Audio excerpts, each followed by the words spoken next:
lifestyle. Napakahalaga po niyan, mga kapatid. Kasi hindi lang yan bilang babagsak sa atin. We need to position ourselves doon sa lugar na yon. Sige, pang-apat na tayo. Thank you, Lord. Pakibasa naman po, Sister Cheng. Psalm 92, verse 12 to 15. Sister Grace, Psalm chapter 1.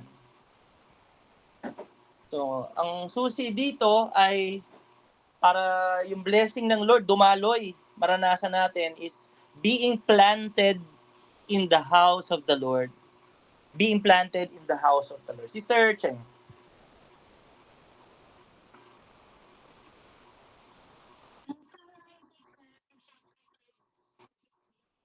Verses 12 to 15. Sis. Opo.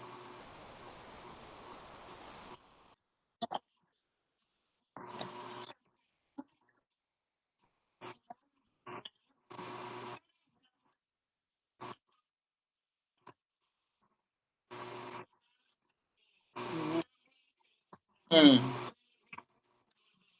Malabay.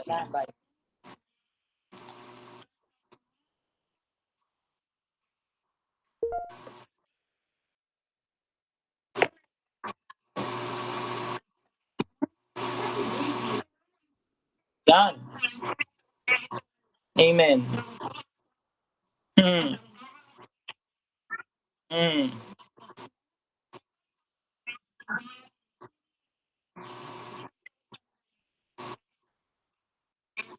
Hallelujah. Yung pananatili natin sa Panginoon, hindi lamang sa tahanan niya, yung kasama po yung sa sa congregation. So tayo being part ng leadership team ng simbahan, yung pananatili natin na connected, united. So iisang faith, isa yung vision, iisa yung mission, na doon binubuhos ng Diyos yung pagpapala. No?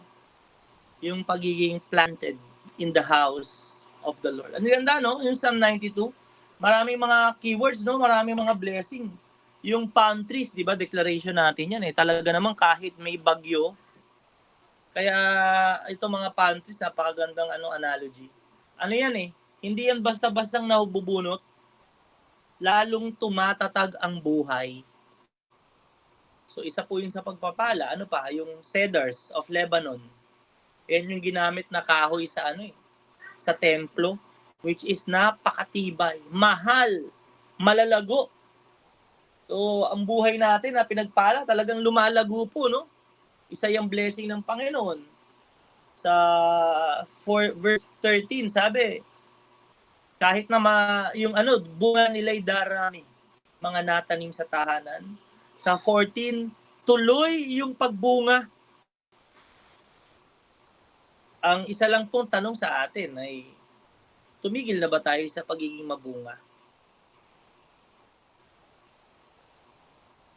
Tayo ba'y tumatanda na lamang at hindi na tayo lumalago at namumunga?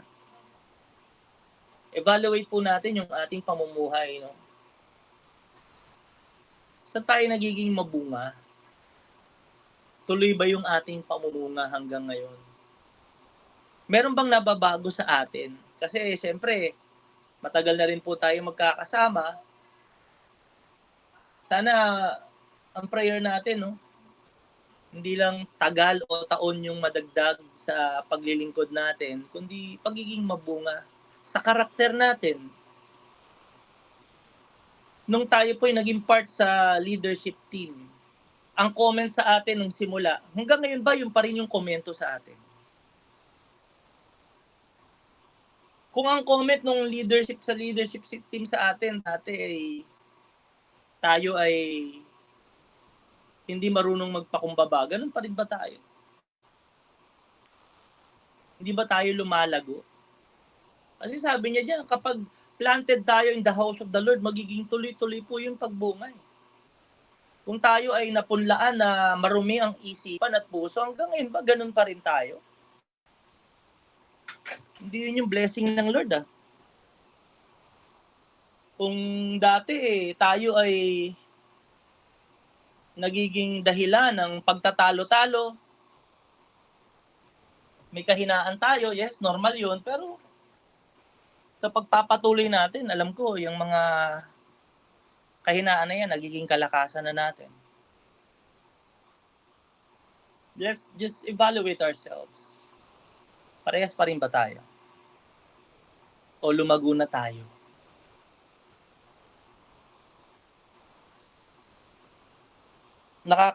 Mahirap po harapin yung yung katotohanan.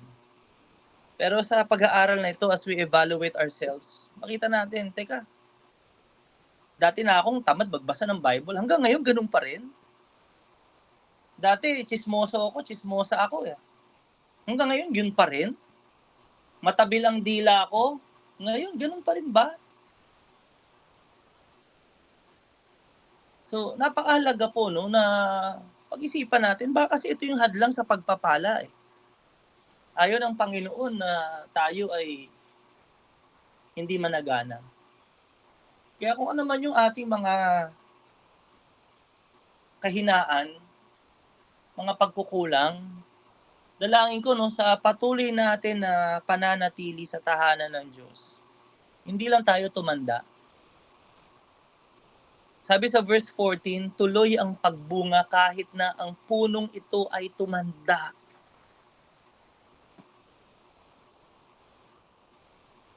Hindi po dahilan ang edad para tayo ay huminto na sa pagbunga. Sapagkat ang ugat na konektado sa Panginoon kahit matanda na at tumatanda, patuloy na namumunga, patuloy na nababago. Tuloy ang pagbunga. Bakit humihinto ang bunga sa buhay ng tao? Hindi hihinto ang pagtanda, pero pwedeng huminto ang pagbunga. Ang sabi ng John 15, Sister Lola, pakibasa po. Ano sabi ng Lord? Pakibasa sis. John chapter 15. Anong mangyayari? Bakit hindi namumunga ang isang tao? Sige, sis. John 15 verse, ano po? Sige, sisimulan mo sa verse 1. Verse 1. Ang puno ng ubas at ang mga sanga. 1. Sinabi pa niya, ako ang tunay na puno ng ubas at ang aking ama ang tagapag-alaga. Pinuputol niya ang aking mga sangang hindi namumunga at nililinis niya ang bawat sangang namumunga para lalo pang mamunga. Malinis na kayo. Ayan. So, ang kahulugan po nito, hindi naman ibig sabihin pupunta ka ng... Sabi ni G, yung mga sanga na konektado sa akin, na hindi na namumunga, ang sabi ng ibang mga theologian, yung commentary dyan, parte pa rin siya ng parte pa rin siya ng body of Christ. Ito yung mga sumampalataya. So, yung mga pinuputol na hindi na namumunga, kinukuha na yun ni Lord. Kinukuha na. Tapos yung mga namumunga, pinahihintulutan niya na makaranas ng mga pagsubok. Hinahasa. Para anong dahilan? Para lalo pang maging mabunga. So, ang pananatili sa Panginoon, mga kapatid, ang nais niya talaga sa atin, mamunga tayo. Ang gusto niya makita sa atin as we connect to Him. Tayo, So, we bear much fruit. Sige sis, pakituloy po. 4. Manatili kayo sa akin at ako'y mananatili sa inyo. Sapagkat hindi makakapamunga ang isang sangang maliban nakakabit ito sa puno. Ganon din naman, hindi kayo makakapamunga kung hindi kayo mananatili sa akin. Tuloy, verse 5. Verse 5. Ako ang puno ng ubas at kayo ang aking mga sanga. Ang taong mananatili sa akin at ako rin sa kanya ay mamumunga ng marami, sapagkat wala kayong magagawa kung hiwalay kayo sa akin. Ang Kita nyo, hindi manat sige sis, yung buhay natin, yung bunga natin, is kung gaano tayo nananatili at nakakabit. Yung word na abide, hindi umaalis po yun eh. Nandoon lang yun eh. Hindi umaalis. Saan? Sa relasyon niya sa Diyos. Ibig sabihin nun na doon siya talaga kumukuha ng lakas, ng gabay, ano pa. Doon siya kumukuha ng karunungan sa mga direksyon, yung mga nutrients nandoon. Ganon din yun kapag humiwalay tayo, kumuha tayo ng lakas saan? Sa posisyon natin, sa matutuyo eh. Jesus is the source of our life. Hindi church position. Hindi yung title natin. Kailangan tayong dumikit, manatili. Pwede kasing busy tayo sa gawain ng Diyos eh, pero hindi tayo lumalago. Pwedeng active na active tayo connected.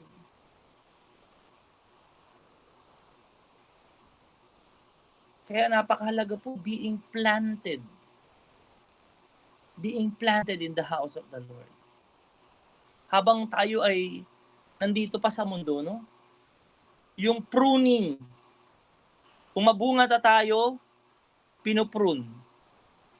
Talagang dadanas tayo ng mga difficult challenges. May suffering para mas lalo pa po tayo maging mabunga. Pakituloy po, sis. 6. Ang hindi nananatili sa akin ay tulad ng mga sangang itinatapon at natutuyo. At pagkatapos ay tinitipon at inihahagi sa apoy para sunugin. Kung mananatili kayo sa akin at ang mga salita ko'y mananatili sa inyo, ipagkakaloob ko ang anumang hilingin nyo. Amen. Napaparangalan ang aking Ama kung namumunga kayo ng sagana. At sa ganitong paraan ay naipakikita ninyo na alagad ko kayo. Yan. 9. Ang tunay na mga alagad, ang tunay na mga disciple, ano nila? Ano sabi doon? Ano?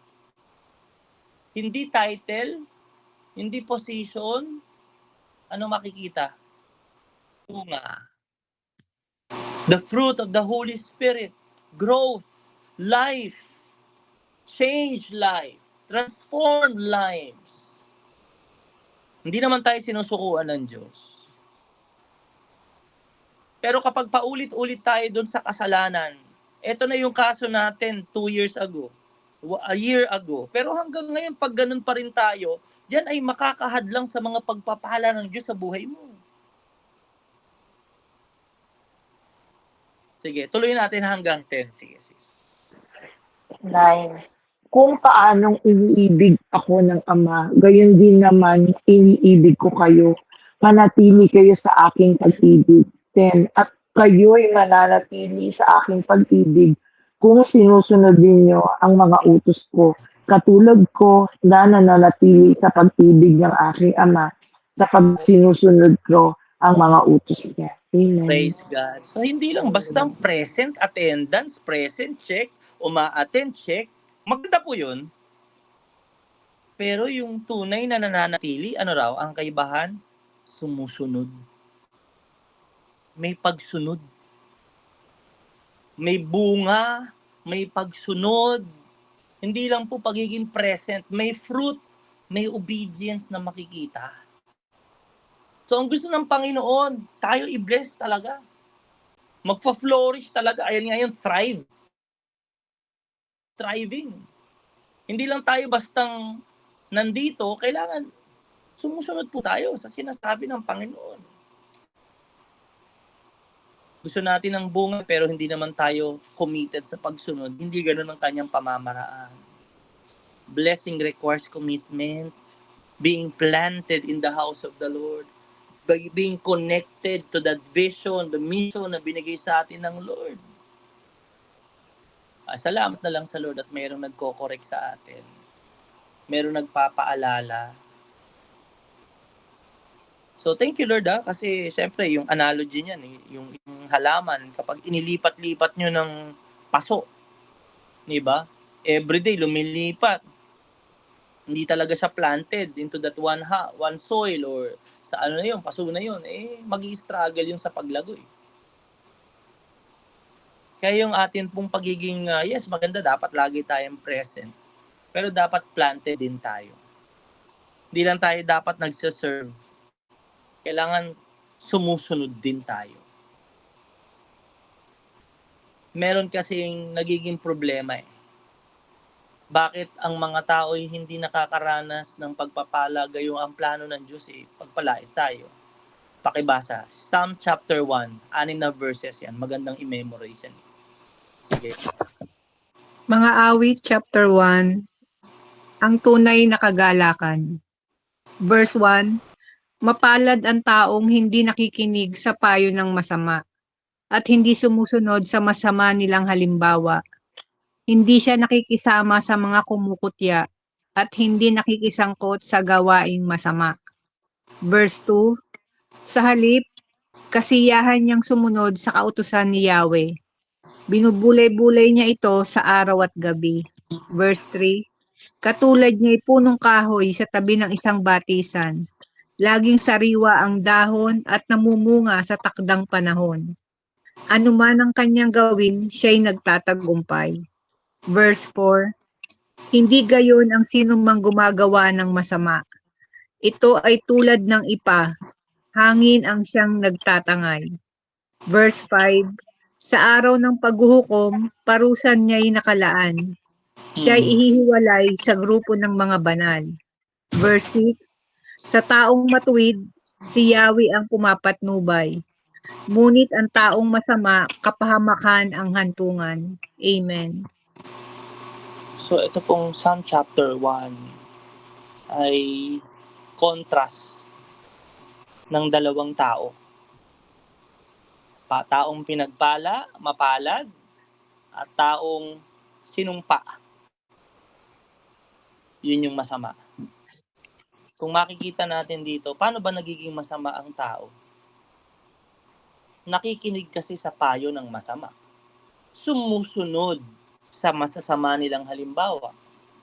Nakikisama sa mga kumukutya. Nakikisangkot sa gawaing masama. Tandaan po natin, kung sino yung lagi nating kasama, pinapakinggan, kung hindi natin yun.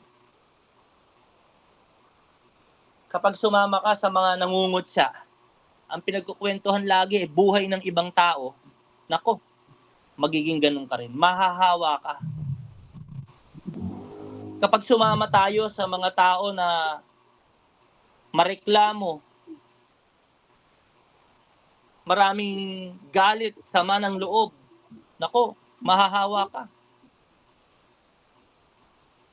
Kaya sabi niya sa verse 2, sa halip, ang kasiyahan niya ay sumunod sa kautusan ni Yahweh. Yung ating pong, kanino tayo planted ngayon? Sino yung mga connection natin ngayon? Sino yung mga sinasamahan natin?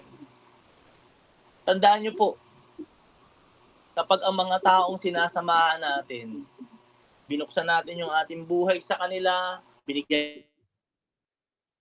Kapag yan, yung mga tao na yan, ay pinakisamahan mo, na hindi mo binabantayan yung sarili mo, na hindi ka naroon para ikaw ay malago na aakayin sila, ikaw ang kanilang maaakay.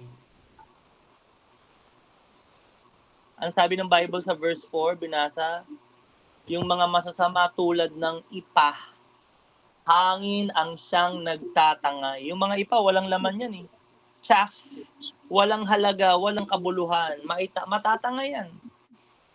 Tandaan niyo po, pag wala sa atin ang Espiritu ng Diyos, kapag hindi tayo puno ng Espiritu ng Panginoon, wala tayong salita ng Diyos, hindi tayo planted, naku, konti lang, matatangay na tayo agad.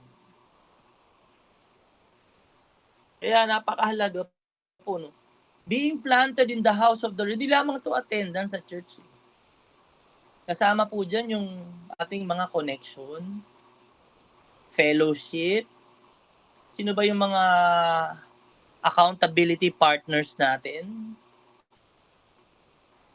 Sino ba yung mga sinasamahan natin? Sometimes yung mga kasama natin, it limits us. Saan? Sa paglago. Minsan, pag may mga kasama ka pa nga, nagkakasala ka, naku, mahawa ka. Nagiging dahilan po yun para hindi tayo maging mabunga, pagpalain ng Panginoon. Kaya being planted in the house of the Lord, ang hadlang dyan, yung lack of commitment,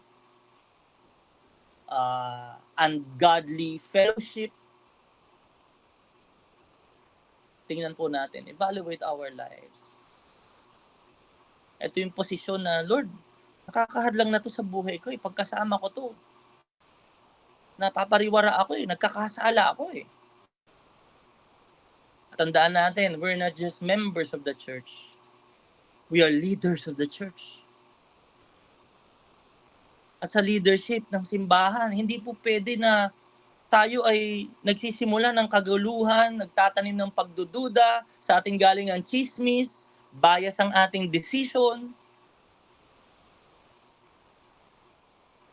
Tingnan natin maigi mga kapatid. Kasi maapektuhan yung mga decision natin kapag tayo ay nahahawa ng kasalanan sa mundong to. Pakibasa Sister Michelle, Psalm 112, verse 1 to 3. Sister Nobi, Psalm 128, 1 to 6. And si Lola, Proverbs 17 to 20.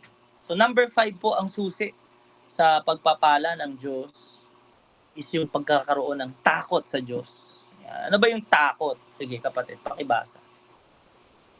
And mga awit, chapter 112, verse 1 to 3, sabi dito, purihin si Yahweh, mapapalad ang tao na kay Yahweh ay gumagalang at taos-pusong sumusunod sa kanyang kautusan.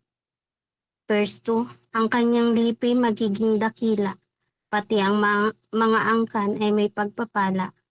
Verse 3, magiging sagana sa kanyang tahanan, pagpapala niya walang katapusan. Amen. Wow! Gusto ba natin yan? Ganda, no? Yung may takot sa Diyos Yung word na takot, yung respect. May taos-pusong sumusunod. Taos-pusong sumusunod sa kanyang kautusan. Bilhin mo kasama yung yung next generation. Yung angkan niya, pagpapalain, magiging sagana saan? Sa tahanan. Pagpapala niya ay walang katapusan. Yung fear of the Lord. Hindi lang siya bastang takot o terror.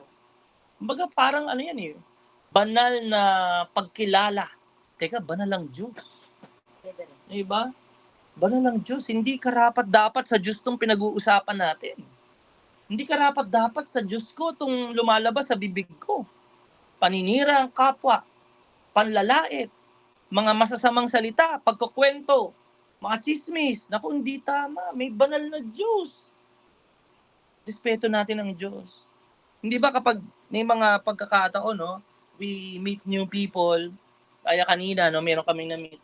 So, in a way, nalaman nila na pastor ako, nagbabago yung atmosphere Hoy, huwag kang ganyan, Diyos pastor.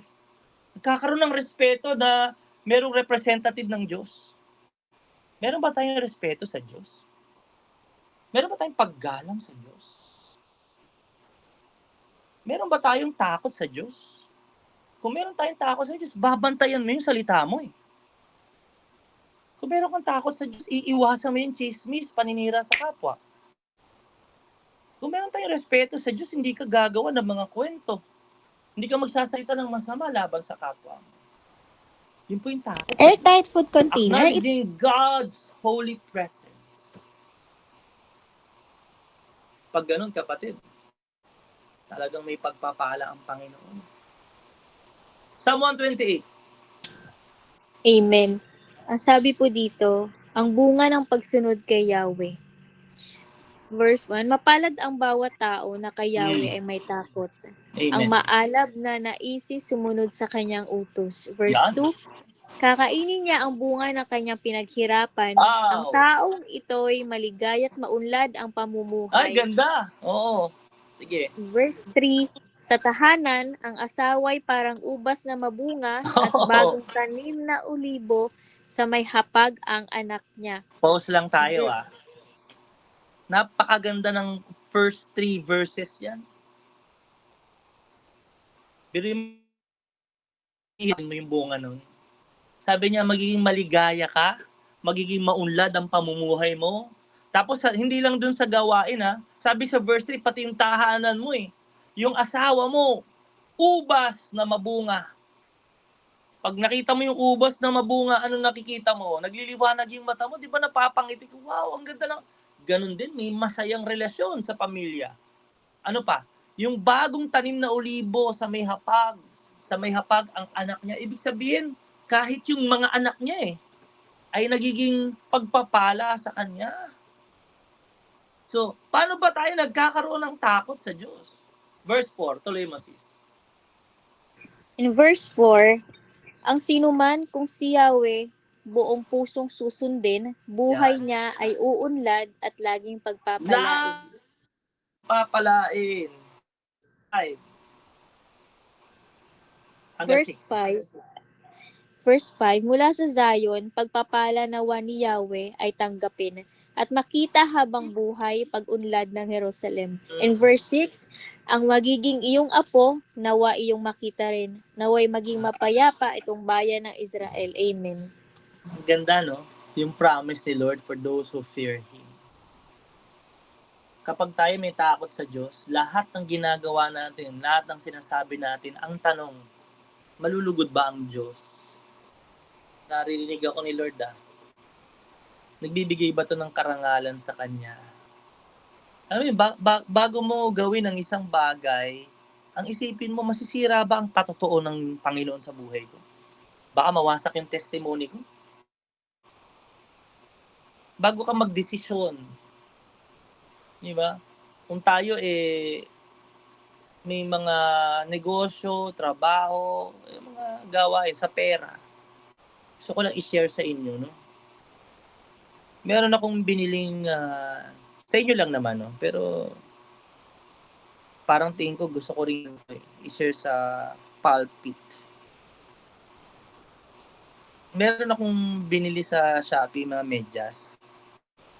Nangyari na ba sa inyo yun na nakalagay pero hindi dumating sa bahay nyo? Hindi dumating, delivered. Binayaran ko na yun. Hinanap namin, wala. Pagtingin ko sa picture, sa ibang bahay diniliver. Sabi ko, hindi namin bahay ito, sir. So, nag-asa ko ng refund. Tapos isang araw, dumating yung driver. Sir, nakita ko nag-refund ka. Nagkamali ka kasi ako ng deliver. Oo. Kasi bakit ano nangyari? Kasi sir, ni-receive ng ibang bahay. Kuya, may pangalan yun, no? Hindi mo pangalan. Tinanggap mo yung parcel nung marinig mo na bayad na. At hindi mo lang tinanggap. Binuksan pa. Hindi ka ba nahihiya? Hindi ka ba natatakot? Na yung tao na yun, kapitbahay mo, makikita ka, malalaman. Hindi mo pangalan, tinanggap mo. May pruweba, hindi sa'yo. Yung address, 2340, hindi yun yung address mo. Tinanggap mo pa rin nung malaman mong bayad na. Binuksan pa. Bumalik yung driver. Sir, binuksan nila Pakibilang na lang kung ano. Ito yung parcel mo. Tanong ko, paano mo nakuha? Sir, may picture ako. Ang una pa nga, sabi ng driver, dinedenay na wala silang ni-receive. Pero buti na lang na-picturean ko yung bahay nila na diniliver ko sa kanila. Anong aral dito? Hindi ka ba natatakot sa Diyos? Maaring nagkaroon ka libre. Wala kang binayaran. Pero meron taong nawalan. Pandaraya. Ano bang pwede nating madawag dyan? Pag-iinteres sa mga bagay na hindi naman sa'yo. Nawa hindi tayo magkamali. Hindi tayo matukso. Kaya sabi ko sa driver, hayaan mo na kuya, siyempre tayo tao. Minsan natutukso tayo ng mga bagay na ganyan. Wala ba tayong takot sa Diyos? Hindi niyo ako kasama, pero kasama niyo ang Diyos. Kapag tayo ay nai-involve sa chismisan, unang gagaling sa atin ang chismis, hindi ka ba natatakot sa Diyos? Leader ka ng simbahan. Kapag tayo ay nagsasalita ng masama laban sa kapwa natin, hindi lang tayo member, leader tayo ng church. Hindi ba tayo natatakot sa Diyos? May tenga ang balita. May pakpak ang balita. May tenga ang lupa. Doon pa lang, meron talagang makakarinig. At unang-una, rinig tayo ni Lord. Nasa atin ang Espiritu sa mga ginagawa, sa mga binibitawan nating salita.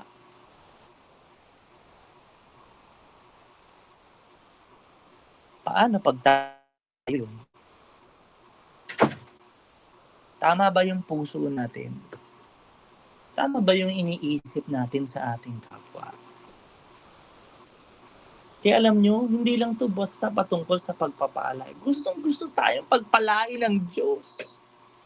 I'm happy for you to be blessed. I want you to be blessed. Kasi part ka ng family, ng team. Unang gusto kong pagpalain talaga ni Lord yung mga leaders. But how can we be blessed if we are living a double life? Kaya dyan papasok yung discipline. Dyan papasok yung correction. So pag tayo ay na-correct, na disiplina, paano natin to haharapin? Do we respond in pride? Magagalit ka ba sa akin? Discipline comes from God. Ang church na walang disiplina is a church that will tolerate anything. Lahat pwedeng gawin pag walang disiplina. Masakit ang disiplina, pero kapag may disiplina, magkakaroon ng takot sa Diyos ang mga tao. Unang-una tayo bilang mga namumuno. Dapat mas mataas ang standard natin. Kaya alam nyo, may mga tao na ayaw sa leadership. Bakit? Laging na-check. Ganun talaga, nasa leadership tayo. Parang ako na lang yata, parang lahat ng galaw ko, yan eh. Totoo naman to yun. Para tayo nakatira sa salamin. Kasi we want to lead by example. Wala naman perfect sa atin, pero nasa atin ang Holy Spirit. Kaya, sa atin po, hindi lamang siya bastang gusto ni Lord pagpalain tayo. God wants His people to fear Him. And God rewards those who fear Him. Grabe naman talaga yung reward ni Lord sa mga may takot sumusunod sa Kanya. Amen ba? Grabe. Pero grabe din yung disiplina kapag pasaway. Kaya ano sabi ng kapatid sa Proverbs 17:20? Proverbs 17:20, ang masamang isipan ay hindi uunlad. Ang sinungaling ay aabot sa kasawiang palad. Naku. Aray ko. No, straight. Kawi ka yan. If we choose to refuse,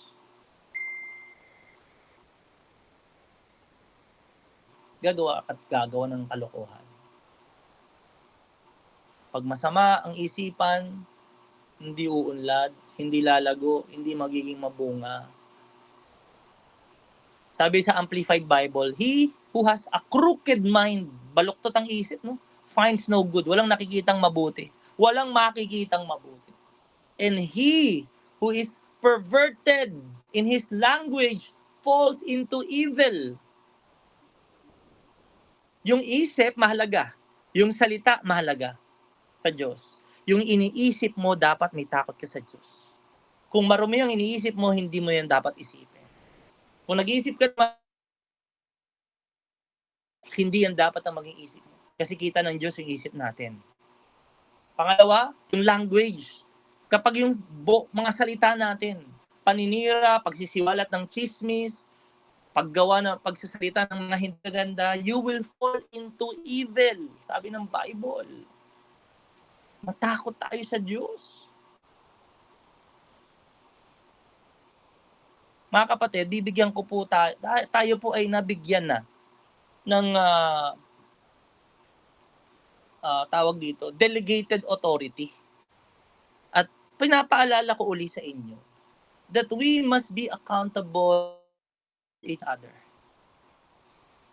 The next time na meron kayong marinig na hindi magandang salita at maling kaisipan, ang sasabihin mo sa kanya, hindi ka ba natatakot sa Diyos sa sinasabi mo at iniisip mo? Sa atin ha, sa atin sa group na to, kapag tayo ay tumahimik, ang ibig sabihin, pinahihintulutan mo siya, hinahayaan mo siya doon sa kanyang maling kaisipan at sa masasama niyang salita. Maaring dahilan, Pastor, nakakatakot naman sa yan eh. Mas natatakot ka sa tao at hindi sa Diyos. You are a people pleaser and not a God pleaser. Because when we please God, people will not be pleased. Totoo yan. Pag talagang gusto mo na maayos, na pagsabihan mo, lalo na sa leadership team, diba, sister, brother, di ka ba natatakot sa mga sinasabi mo? Di ka ba natatakot sa Diyos sa mga naririnig ko sa iyo? Sa iniisip mo? Nasa leadership din tayo. Kung magalit siya sa iyo, okay na, basta si Lord na sunod mo. Minsan kasi tumatahimik lang tayo eh. Bakit? Ayaw natin ng confrontation. Si Jesus hindi siya natakot sa confrontation because He is the truth. Meron tayong side, may panig tayo. At kapag di tayo sumaside sa panig ng katotohanan, simple lang, hinahayaan lang natin na magkalat ang masama. Kaya binibigyan tayo ngayon ng Panginoon. Napakagandang topic nitong takot eh. Dapat sa atin una marinig, makita ang pagkakaroon ng takot sa Diyos. Sa desisyon mo na yan, sa salita mo na yan, sa iniisip mo na yan, hindi ka ba natatakot sa Diyos? Hindi lang sa mga hadlang, sa mga pagpapala, kundi ang sabi ng Biblia, may kaparusahan yan. Sabi ng Tagalog, sis Lord, Ang masamang isipan ay hindi uunlad. Ang sinungaling ay aabot sa kasawiang palad. kaya ngayong gabi, mingi tayo ng tawad sa Diyos. At pagsisihan natin. Kung tayo man ay nakapagsalita ng hindi maganda, nakapag-isip ng hindi maganda, mingi tayo ng tawad sa Diyos. Lord, patawarin niyo po kami. Kung kami nakapagsalita, baluktot ang isip namin, nakapagsalita kami ng marurumi, masasamang dila. Sabi rito, ang taong may baluktot na diwa ay hindi sasagana. Siyang may masamang dila ay nahuhulog sa sakuna. A stern warning for us. It will not just block the blessing, but we will fall into destruction. Salamat sa Lord, naririnig na natin ito. Ito ang standard ng Diyos. Dito tayo dapat mabuhay. In the house of the Lord. Gusto ni Lord i-bless tayo. Pero kapag yung mga kasama natin Nahahawa tayo doon, kapatid, pumili ka. Sa masama o sa mabuti. Pangalawa, fear the Lord. Sa iniisip natin, sa mga salitang lumalabas sa ating bibig, magkaroon tayo ng takot sa Diyos. At ang pangako ng Panginoon sa atin, napakaganda, no? May memorize ko nga yan. Psalm 128. 128. May memorize ko yan ngayong gabi. Ganda niyan. Pagpapalain. Sa basa nga, kapatid, ulit, isang beses pa. Hallelujah. Bago tayo mag-closing. Amen. Psalm 128, Pastor, verse 1 to Oo. 6. Kanina, ang ganda. Amen. Sabi po dito sa verse 1, ang bunga ng pagsunod kay Yahweh. Verse 1, mapalad ang bawat tao na kay Yahweh ay may takot. Amen. Ang maalab na naisi sumunod sa kanyang utos. In Yan. verse 2, So, kailangan sumusunod no? Hindi lang bastang isip, may takot ako sa Diyos. Hindi. Sumusunod ka. Sige. verse 2, kakainin niya ang bunga ng kanyang pinaghirapan. Hallelujah. Ang taong ito'y maligaya at maunlad ang Oh, pamumuhay. amen. Amen. Verse 3, sa tahanan, ang asaway parang ubas na mabunga at bagong tanim na olibo sa may hapag ang anak niya. Mm. In verse 4, ang sinuman kung si Yahweh buong pusong susundin, buhay niya ay uunlad at laging pagpapalain. Amen. In verse 5, mula sa Zion, pagpapala nawa ni Yahweh ay tanggapin at makita habang buhay pag-unlad ng Jerusalem. In verse 6, ang magiging iyong apo, nawa iyong makita rin. Naway maging mapayapa itong bayan ng Israel. Amen. Salamat, Lord. Gaya nung Deuteronomy 28, naalala nyo ba yun? Amen. Says patungkol sa mga sumpa, sa mga hindi pagsunod. Bakit? Para matakot ang mga tao na gumawa ng mali. At tatanggapin naman ang pagpapala kapag tayo sumunod.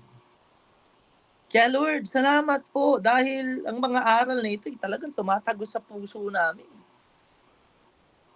Kami po, Lord, ay nagkakaroon ngayon ng evaluation sa aming buhay. Kung kami man ay